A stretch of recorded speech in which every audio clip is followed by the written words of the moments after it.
Jamais comme ça. Avant, le Maroc retenait ces jeunes ressortissants et là ne les retient plus. Et ce sont des drames humains épouvantables.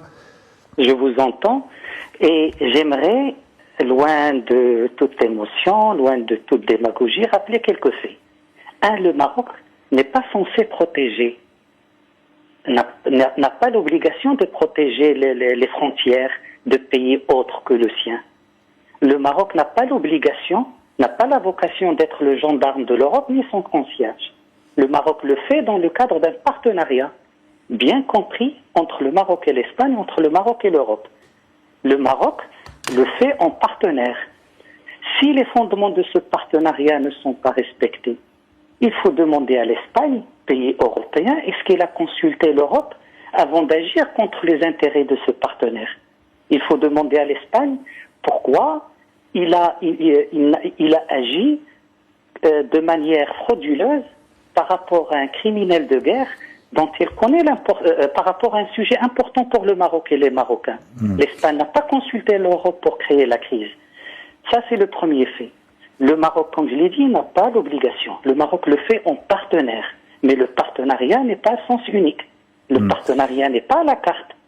Si l'Europe, partenaire du Maroc, considère que la lutte contre la migration est sa priorité, ce partenaire qui est le Maroc a également ses priorités. Est-ce que le partenariat, c'est qu'on demande au Maroc de respecter sa part du partenariat, mais qu'on se permet d'agir par rapport à ses intérêts fondamentaux? Monsieur le ministre, ce n'est pas non plus une bonne image, pardonnez-moi, pour le Maroc, que de voir ces milliers de jeunes Marocains vouloir quitter le pays pour essayer de gagner l'Europe à tout prix, et de voir ces sauveteurs espagnols sauver des eaux, un bébé, un autre jeune Marocain qui pleure dans les bras d'une sauveteuse de la Croix-Rouge. C'est pas forcément une bonne image pour le Royaume. C'est une volonté. La crise migratoire, on en a eu de manière cyclique. Ce qu'il y a cette fois-ci, c'est qu'il y a un contexte où on a voulu surdimensionner tout ça pour détourner l'attention sur le problème réel. Le problème est d'abord bilatéral entre le Maroc et l'Espagne. Vouloir impliquer l'Europe, vouloir européaniser le problème à travers la question migratoire, c'est détourner l'attention. La crise est bilatérale entre le Maroc et l'Espagne. Et sur la question migratoire, le registre du Maroc est bien connu. Je vous donne 4 chiffres. Le Maroc a avorté 14 000 tentatives de migration clandestine en 3 ans. Le Maroc a démantelé plus de 8 000 cellules de trafic d'êtres humains.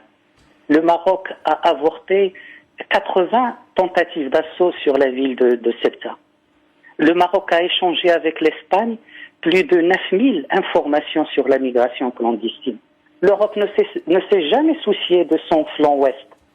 C'est pas parce que ce flanc n'est pas utilisé par les mafias de trafic d'êtres humains. C'est parce qu'un pays a mobilisé 20 000 de ses forces de sécurité quotidiennement qui protègent ses côtes.